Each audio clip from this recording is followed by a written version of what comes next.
नमस्ते, राम राम। मैं देवांशु पद्मनाभ। आज मैं जिस स्थान पर खड़ा हूँ वह चंबल क्षेत्र का संभवतः सबसे प्राचीन मंदिर समूह है।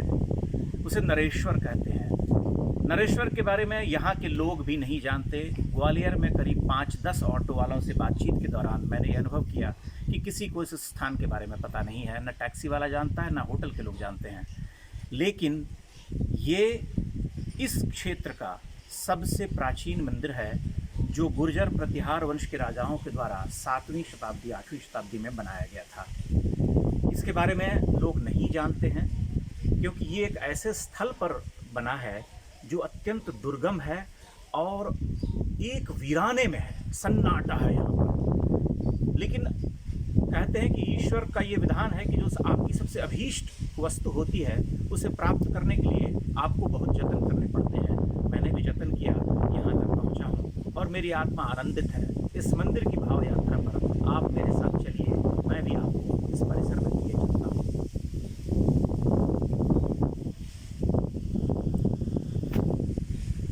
नरेश्वर मंदिर मेरी अभीप्सा। यहाँ मैं बहुत पहले से आना चाहता था, लेकिन वह सब कुछ तय होता है ईश्वर के द्वारा। आप तभी आते हैं जब आपको यहाँ आना, आपका आना यहाँ लिखा होता है। किंतु इस स्थल पर आने के बाद जो अनुभूति मुझे हो रही है उसे मैं व्यक्त नहीं कर सकता। ये सबसे प्राचीन मंदिर समूह है और आप यहाँ से देख सकते हैं कि यहाँ रेस्टोरेशन का काम भी चल रहा है। ऊपर छेनी हथौड़ी से इसे ठीक करने का, दुरुस्त करने का, जो इसके टूटे हुए हिस्से हैं उन्हें उसका पुनर्निर्माण, जीर्णोद्धार हो रहा है। यहाँ पर पहुँच करके अंततः मुझे एक विराट आनंद की अनुभूति हो रही है और मैं हतप्रभ हूँ यह देखकर कि हमारे पूर्वजों ने कैसे कैसे मंदिर गढ़े और रचे। नरेश्वर अत्यंत ही कम लोगों के द्वारा जाना गया है। अभी भी जाना बहुत कम लोगों के द्वारा जाता है। ये यहाँ के एक छोटे से मंदिर में भगवान शिव का लिंग देख सकते हैं आप। शिवलिंग है यहाँ पर और मूलतः यह भगवान शिव का ही मंदिर प्रतीत होता है। यहाँ जो मंदिर हैं उनकी अवस्था देख करके आप यह अनुभव कर सकते हैं कि यह कितना प्राचीन है।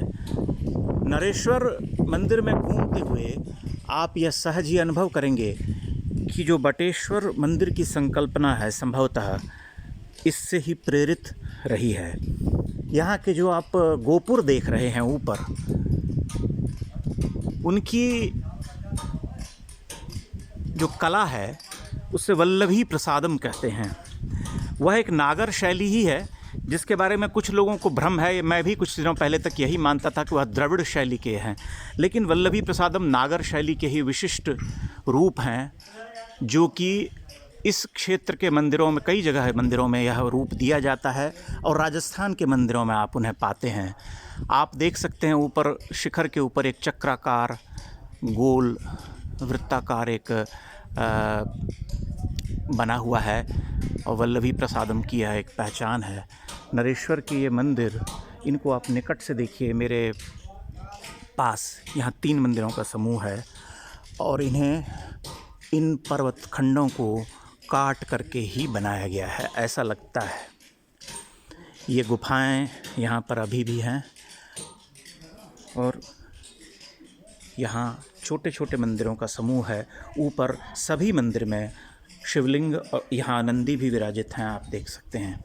मुझे यह देख करके हर्ष हुआ कि यहाँ पर जीर्णोद्धार का काम चल रहा है। नरेश्वर आना थोड़ा सा कठिन है। रास्ता अगर आप सही नहीं जानते तो यह संभव है कि आप भटक जाएंगे और देर तक भटकते रहेंगे, क्योंकि यहाँ के स्थानीय लोगों को भी बहुत अधिक जानकारी नहीं है इसके बारे में। इसके बहुत सारे हिस्से क्षतिग्रस्त हो गए हैं, जैसा कि आप सामने देख सकते हैं, और यहाँ निरंतर जीर्णोद्धार का काम चल रहा है। मैं समझता हूँ कि आने वाले दिनों में जब इनका जीर्णोद्धार हो जाएगा तब यहाँ पर लोग आएंगे। मैं ऊपर जाने की कोशिश करता हूँ। यहाँ की सीढ़ियाँ दुर्गम हैं और उन पर अत्यंत संभल कर धीरे धीरे चलना होगा, किंतु ये मंदिर इतना सुंदर और इतना वैभवशाली, इतना आकर्षक है कि मैं इसके ऊपरी हिस्से पर गए बिना वापस नहीं लौट सकता। मेरी इस भाव यात्रा पर आप जा सकते हैं ना इस पर। यहाँ पर चलते हुए थोड़ा भय होता है, क्योंकि पत्थर कुछ इस तरह से टिके हुए हैं कि लगता है टूट करके गिर जाएंगे, किंतु यह क्षेत्र अत्यंत ही सुंदर है। और मैं अपने पूर्वजों को कोटिशः धन्यवाद देना चाहता हूँ कि वे किन दुर्गम पर्वत चोटियों के ऊपर घाटियों में मंदिरों का निर्माण करते थे। और आप देखिए, मेरे साथ आप चलते रहिए। यह एक विशाल क्षेत्र में बना हुआ मंदिर है, जिसका एक बहुत बड़ा हिस्सा टूट फूट करके भग्न हो चुका है, किंतु जब आप निरंतर चढ़ते हैं पर्वत चोटी के ऊपर तो आपको इसके छोटे छोटे हिस्से देखने को मिलते हैं। आप उनके दर्शन करते हैं और इस मंदिर परिसर की यात्रा इसी तरह से चलती है, पूर्ण होती है। यहाँ पर वर्षा के दिनों में एक छोटा सा सरोवर भी बन जाता है, जो कि अभी सूख गया है।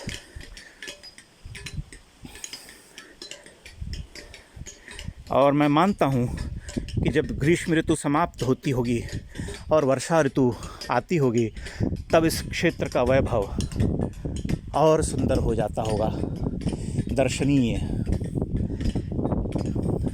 एक समय में मुझे आज लग रहा था कि मैं शायद नरेश्वर तक नहीं जा पाऊँगा, क्योंकि कई बार भटकने, यहाँ वहाँ चलने चढ़ने के बाद मैं पूरी तरह से थक चुका था।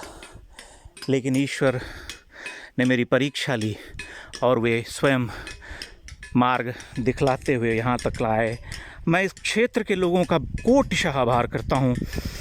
इतने हृदय से सरल, निष्कपट और सहायता करने वाले लोग।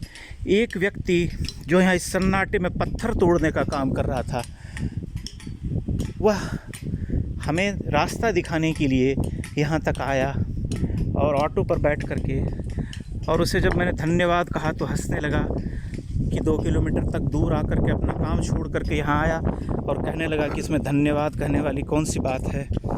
मैंने कहा, मैं तुम्हारा बड़ा भाई हूँ, मैं तुम्हें कुछ देना चाहता हूँ, परंतु उसने इनकार कर दिया। उसका स्वाभिमान देख करके मैं हतप्रभ रह गया। मैं सभी लोगों से आग्रह करूँगा कि चंबल की रत्न गर्भा धरती पर एक बार अवश्य आएँ। यह एक विलक्षण मंदिरों का धाम है।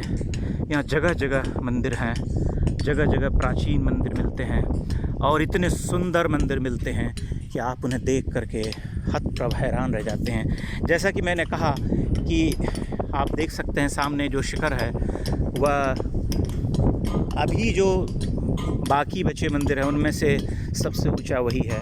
एक सामने एक भवन दिखता है जिसको खड़ा किया गया है, वहाँ भी एक मंदिर रहा होगा। ये भी मुझे लगता है कम से कम 40-50 मंदिरों के समूह यहाँ पर का समूह रहा होगा, यहाँ पर पाया जाता होगा। नीचे आप देख पा रहे हैं मेरे ठीक सामने एक चौकोर मंडप बना हुआ है, उसके स्तंभ हैं, बचे हुए हैं, 8 स्तंभ दिखाई दे रहे हैं। ये सभी इस बात के प्रमाण हैं कि मंदिर अपने वैभव के दिनों में कितना उत्कृष्ट और कितना विशिष्ट रहा होगा। नरेश्वर आना थोड़ा कठिन है, लेकिन हमारी तीर्थ यात्राएं कभी सुगम नहीं होती हैं। हमने ये अनुभव किया है हमेशा कि तीर्थ यात्राएं जो होती हैं उनमें थोड़ा कष्ट तो उठाना ही पड़ता है। इसलिए मैं सभी लोगों से आग्रह करूंगा कि ग्वालियर मुरैना जो भी आते हैं वो एक बार यहाँ घूमने अवश्य आएँ, इन मंदिरों के दर्शन करें, तभी उन्हें अनुभव हो पाएगा कि उनके पूर्वज उन्हें क्या दे करके गए हैं। यहाँ पर चलते हुए वीडियो बनाना अत्यंत कठिन कार्य है, इसलिए इधर उधर से मंदिर का गोपुर, शिखर ये सब कटा होगा, उसके लिए मुझे क्षमा कीजिएगा। परंतु इसका अभिप्रेत इस मंदिर क्षेत्र तक लाना है और उन्हें आप तक पहुंचाना है। यहाँ जो मंदिर हम देख पा रहे हैं उन्हें देख कर के थोड़ी कचोट होती है। लगता है कि ऊपर आप देख सकते हैं शिखर टूटे हुए हैं और कालिख भी पुती पड़ी है। उनके मंदिर के बाहर का जो परिसर है उस पर दीवारें जिसे हम कहते हैं, लेकिन ये एक अद्वितीय मंदिरों का समूह है और हमारे लिए अभिमान का स्थल भी कि हमारे पूर्वज कितने महान कला प्रेमी, कितने बड़े कलावंत और कितने बड़े सर्जक थे जो ऐसे ऐसे मंदिरों का निर्माण करके चले गए। यहाँ से मैं एक अंतिम छवि लेता हूँ और उसके बाद मैं यहाँ से विदा लूँगा। आप मेरे सामने देख सकते हैं कि कुछ नए शिलाखंडों को तराश करके इसे रूप दिया जा रहा है नया। आने वाले दिनों में यह लोगों को लुभा पाएगा, ऐसा मैं सोचता हूँ।